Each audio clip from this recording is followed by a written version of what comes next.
John Lee Hooker, a legendary figure in the world of blues, was born on August 22, 1917, in Clarksdale, Mississippi. A master of the electric guitar and a distinguished vocalist, Hooker's contribution to music remains unparalleled. Hooker's journey in music began in the 1940s when he moved to Detroit, a city that would become integral to his sound. With his distinctive foot-stomping beat and raw, emotive voice, he produced timeless tracks like Boogie Chillen and Boom Boom, which resonated with audiences worldwide.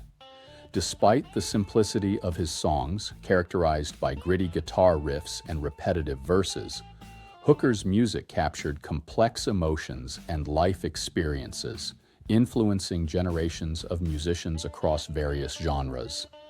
His legacy is seen in the works of modern artists who continue to draw inspiration from his unique style. John Lee Hooker's authenticity and passion for his craft left a lasting imprint on the music industry, securing his place in history as one of the most influential blues artists of all time. His music continues to inspire and captivate new generations.